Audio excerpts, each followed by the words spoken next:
मेरा हौसला तोड़ने के लिए बर्बाद किया गया हर तरह से। मेरी खड़ी खेतों में फसलों को बर्बाद किया गया, मेरे फार्म हाउस को, मेरे खेत को, मेरे बाग को, मेरे घर को, मेरी संपत्तियों को, हर तरह से जो डैमेज कर सकते हैं। परिवार के सदस्यों को झूठे मुकदमों में फंसाना। सुप्रीम कोर्ट से राहत के बाद अफजाल अंसारी का पहला बयान सामने आया। उन्होंने कहा कि 2019 के बाद एक दिन भी सरकार ने चैन की रोटी खाने नहीं दिया। अफजाल ने कहा कि जनता का अभूतपूर्व समर्थन और ऊपर वाले की कृपा है कि मैं जीवित हूँ। मेरी जगह कोई दूसरा होता तो हतोत्साहित होकर प्राण त्याग देता। अफजाल अंसारी ने कहा कि मैं दूसरी मिट्टी का बना हूँ, अत्याचार और जुल्म के बल पर मुझे हराया नहीं जा सकता। देखिए, 2019 के चुनाव के बाद जो घटनाक्रम है, ये मीडिया भी और गाजीपुर की जनता भी सब कुछ समझ रही है, देख रही है। ये कहना कि इतने दिनों के बाद आए, ये पूरी तरह सही नहीं है। मैं अपने क्षेत्र में ही सारा समय बिताया। उस समय में जेल की अवधि भी जो है 90 दिन की, वो भी अपने क्षेत्र की ही जेल में बिताया। तो मैं षड्यंत्र किया गया, मेरे पैरों में बेड़ियां डालने के लिए जंजीर डाल दी गई, मेरा हौसला तोड़ने के लिए बर्बाद किया गया हर तरह से। मेरी खड़ी खेतों में फसलों को बर्बाद किया गया, मेरे फार्म हाउस को, मेरे खेत को, मेरे बाग को, मेरे घर को, मेरी संपत्तियों को, हर तरह से जो डैमेज कर सकते हैं। परिवार के सदस्यों को झूठे मुकदमों में फंसाना और हमारे विरुद्ध एक ऐसे मुकदमे में जो मूल मुकदमा न्यायालय से हमें निर्दोष पाकर बरी कर चुका है, उस मुकदमे के, उस बरी हो गए मुकदमे को आधार बनाकर गैंगस्टर के मुकदमे में ट्रायल, और ट्रायल में फिर मेरी सजा का 4 साल की सजा का फैसला, ये सब एक बड़े षड्यंत्र का परिणाम। अब जो जीता वही सिकंदर। जिस दिन सजा कराने में वो लोग सफल हुए, उस दिन आप लोगों के सामने ये कहा गया सत्यमेव जयते, लेकिन वो अंतिम सत्य तो नहीं था। सजा हो गई, मैं जेल चला गया, लोकसभा सदस्य के पद से अयोग्य घोषित कर दिया गया, अधिसूचना जारी हो गई। चुनाव लड़ने के लिए अब हमें अयोग्य कर दिया गया। लेकिन जब हम अपील में गए उस आर्डर के, तो माननीय उच्च न्यायालय ने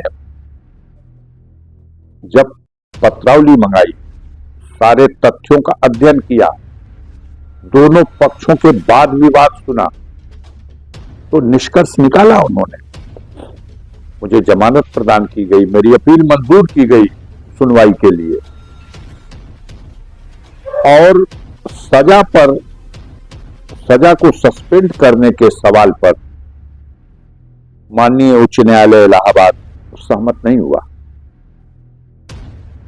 तब हम माननीय उच्च न्यायालय इलाहाबाद के उस निर्णय को चुनौती देने सुप्रीम कोर्ट गए।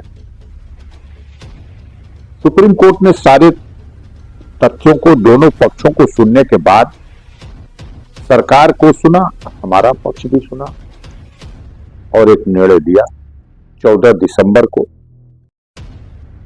3 जजों की पीठ में 2 जजों ने यह फैसला दिया कि अफजाल अंसारी की 4 साल का सजा का जो आदेश है, उस आदेश को निम्नलिखित शर्तों के साथ निलंबित किया जाता है। सजा का आदेश निलंबित किया, कुछ शर्तें लगा दी। उन शर्तों में लगाया गया कि गाजीपुर के सांसद की हैसियत से मेरी संसद की सदस्यता तो 4 साल की सजा के उसी आदेश के वजह से डिस्क्वालीफाई की गई थी, तो वो आदेश सस्पेंड हो गया। लेकिन आप सदन में डिबेट में भाग लेकर मतदान नहीं कर सकेंगे। और ये भी कह दिया गया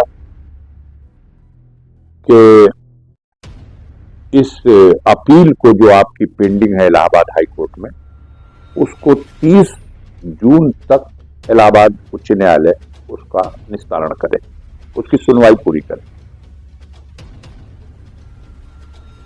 अयोग्य नहीं रहेंगे अब आप।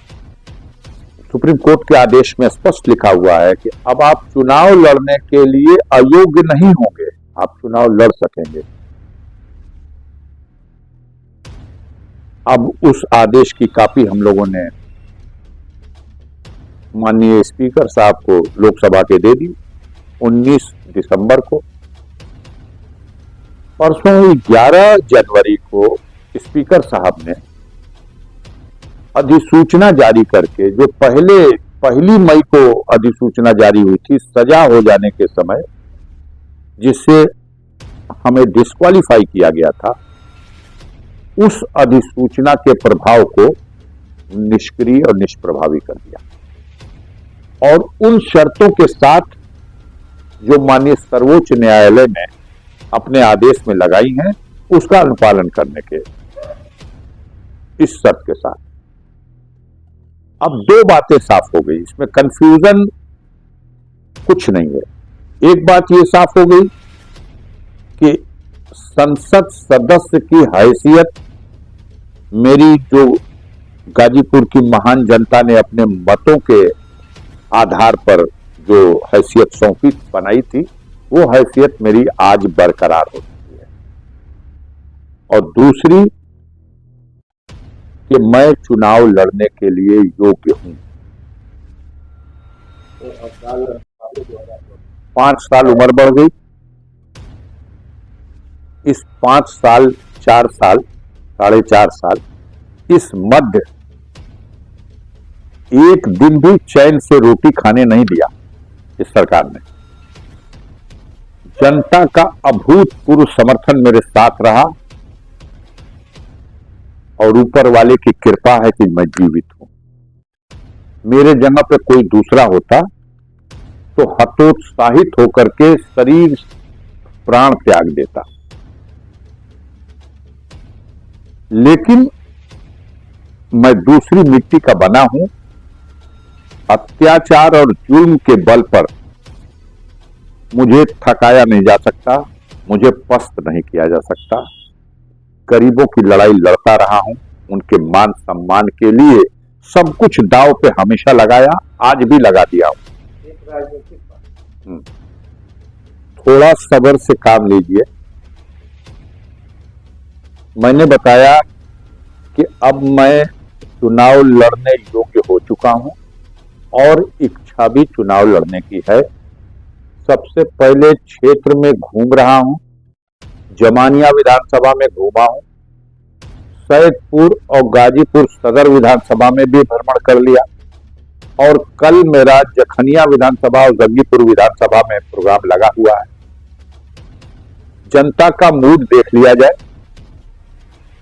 चुनाव लड़ने का जो सवाल है, मैं 10 चुनाव लड़ चुका हूं और इतिहास पढ़िएगा तो 4 बार शुरू का चुनाव कम्युनिस्ट पार्टी के सिंबल पे ही लड़ा था।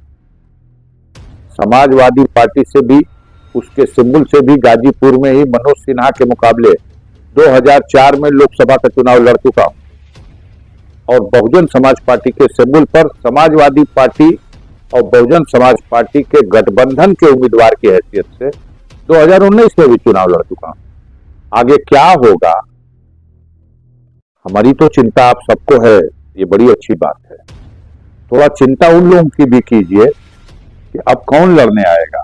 पहले तो कई लोग, जब मैं पटल से हटा दिया गया था, मौका मिला तो आप तैयार हैं चुनाव?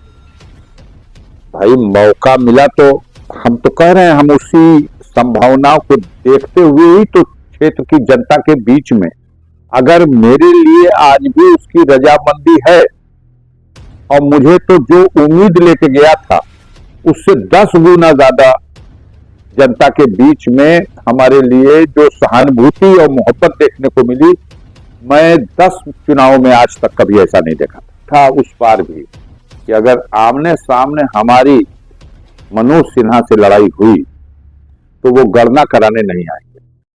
और फिर मैं आपसे कह रहा हूं, चुनाव तो लड़ सकते हैं, गणना के टेबल पे मेरे सामने नहीं बैठेंगे।